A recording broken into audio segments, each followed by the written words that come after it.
Миллиардер Джефф Безос 4-ші жыл қатарынан бүкіл әлемдегі ең бай адамдар тізімінде бірінші орынға көтеріліп келеді. Оның шотындағы ақшаның көлемі кейбір елдердің бюджетінен асып түседі. Жақында Джефф Amazon басшысы лауазымынан бас тартты. Сөз аятын болсақ, ақша табу қиынырақ көрінуі мүмкін, бірақ бәрі әлде қайда оңай. Миллиардердің өзі айтқандай, әр адам оның орнында болуы мүмкін. Тек 2 миллиард долларға жету үшін қандай кедергілер болатынын түсіну керек. Бұнымен не айтқысы келетіні туралы білгіңіз келе ме? Олай болса, бұл видеоны соңына дейін көріңіз.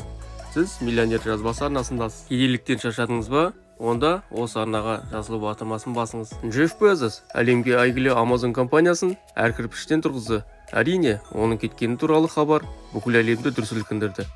Іс жүзінде бұл бизнесмен өз мүмкіндіктерін сараптап, басқа бағыттар бойынша алға жылжып, дамуға бел байлаған.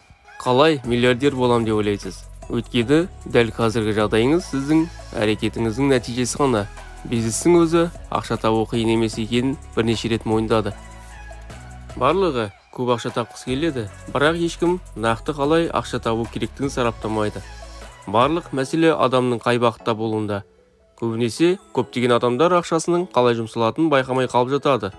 Күнделікті кіріс шығынды бақылау қажет. Осы бағытты қолға алсаңыз, миллиардер болуға бағытталасыз.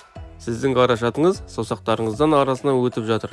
Мұның бәрі сізге қаржылық және сыртқы әл-ауқаттан бас тартуға мүмкіндік бермейтін бірнеше әдеттерге байланысты. Бұл әдеттер туралы тізбе жасамас бұрын, мен сізден осы жасалған жұмысым үшін рахмет айтуыңызды өтінемін. Мұны істеу қиын емес. Сізге осы бейненің астына лайк баса кету керек. Сонда миллиардер болуға не кедергі? Сіз аздан ойлайсыз. Егер сіз теледидардан функционалдық жағдай нашар отбасылардан шыққан адамдар туралы реалити шоуды көрген болсаңыз, онда сіз осындай жағдайларға назар аударған боларсыз. Оның айтуынша, мен бәрін сатып ала алдым. Мен бұл туралы үнемі армандайтынмын деп жатады. Бұл қуанышты жағдай емес. Бірақ эмоцияны былай қояйық. Жақсы, адамның тілегі орындалсын. Оған 200 мың теңге жетеді, деді. Әрі қарай талпынуға ынтасы бар ма? Бәрі жақсы сияқты. Бірақ мықты емес. Сіз өмірлік арманыңызды мақсатқа айналдырсаңыз, оған 1-2 жылда немесе одан аз уақытта қол жеткізуге болады. Сізде еш нәрсеге шектеу жоқ сияқты кеңінен ойлануды бастаңыз. Мақсатыңыздың негізін анықтап, содан кейін сіз барлық ақшаны бірден жұмсамау жағын қарастырыңыз. Кедей адамға ең тән әдет. Қосымша табыс пайда болған кезде бұл ақша бірден жұмсалады. Бастапқыда бұл қаражаттың жеткіліксіздігіне байланысты болатын. Кейін көп табыс таба бастайсыз. Ақша қайтадан жұмсала береді. Осы кезде табысын қайта жұмсалып кететін анықтау өте оңай. Бар болғаны толық қанағаттандыратын шығындарды қадағалап отыру керек. Егер сізде бәр жаман болса, онда сіз жауапкершілікті өз мойныңызға алмасаңыз, бұл сіздің кінәңіз деп есептеңіз. Ол кішкентай нәрселерден басталып, үлкен шешімдерге айналады. Сіз өз кінәңізді ешқашан мойындамайсыз. Және әрқашан сіздің сәтсіздіктеріңізге қатысы бар біреуді іздейсіз. Және кептелістің кесірінен кешігіп қаласыз. Сіз ақымақ бастықтың кесірінен жоғарылатылған жоқпын деп, сіз өзіңіз алдайсыз. Әркімді кінәлай бересіз. Өміріңізді өзіңіздің жауапкершілігіңізге алыңыз.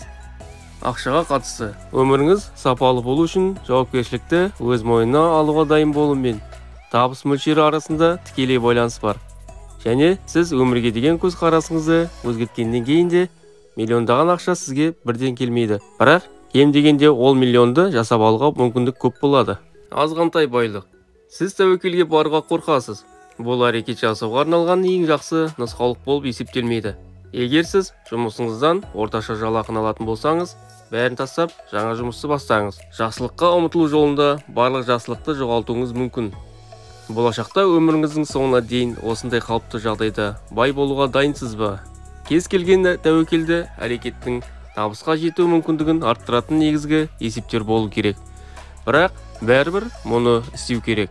Миллиардер болуға кедергі болатын әдеттерден арылғаннан кейін, Джефф Безос ізімен жүруді жалғастырыңыз. Атап айтқанда, сізге көп жалақы алу үшін кәсіби түрде өсіңіз. Сізге қандай да жұмыс мамандығының болуы міндетті емес, бірақ міндетті түрде жұмысыңыздың маманы болыңыз. Тапсырмаларыңызды басқаларға қарағанда жақсы орындаңыз. Сізге жалақы төленеді. Егер сіз лайықты болсаңыз, сізді іздеп тауып, сізді үлкен жалақы төлейтін компанияларға шақырады. Бірақ сіз өзіңізге ақша салып, көп жұмыс істеп оқуыңыз керек.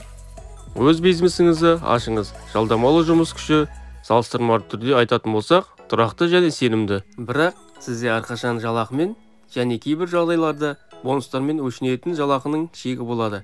Бұл плюс-минус тұрақты сома. Сіз кірісті басқаруға кірісіңіз. Ол күш-жігеріңізге тікелей байланысты. Мысалы, сіз жер қазушысыз. Қанша қазсаң да жұмыс істесең, айлығы бірдей болады. Келісімді жұмыс арқылы бір күнде 100 000 теңгеге 10 метрлік траншеяны, немесе 300 000 теңгеге 30 метр қазуға болады. Барлығы өз қолыңызда. Өз жобаларын бизнес компанияларға сататын немесе өздері табысқа жететін стартаптар, өнертапқыштар және басқа жігіттерге қызығушылық танытыңыз. Олардың идеялары жаңа. Біздің дәуірімізге дейін 1000 жыл бұрын дөңгелекті айналдыру жеткілікті болатын болса, қазіргі таңда миллионер болуға мүмкіндік беретін стартап жобалары туралы көбірек ойлануға тура келеді. Достар, осы видеоға комментарийге $1 миллиард не үшін жұмсар едіңіз? Соны жаза кетіңіз. Осы тақырып бойынша жазылушыларының ойларын оқу мен үшін қызықты болады. Сондай-ақ сіздің пікіріңіз келесі видеода болуы мүмкін екенін ұмытпаңыз. Кез келген адам бай және табысты бола алмайды. Біреудің жолы өз қателігінен тұрады. Бірақ сіз ештеңе істей алмайсыз. Күн сайын өміріңізді өзгертуге тырысыңыз. Сіз жер бетіндегі ең бай адам болмауыңыз мүмкін. Бірақ сіз тоқтай жайлы және қаржылық жағынан қауіпсіз өмірге келе аласыз. Ақшаңыз көбейіп, сізді дамуға, шыңға жетуге мүмкіндік беретін мотивация ғана екенін түсініңіз. Бұл бейнені достарыңызбен бөлісуді ұмытпаңыз. Өйткені мұндай құнды білімді әрбір адам алуы керек. Сондай-ақ жаңа және пайдалы бейнелер туралы көргіңіз келсе, арнаға жазылуды ұмытпаңыз. Сізбен бірге миллионер жазбасы. Сіз де бай бола аласыз.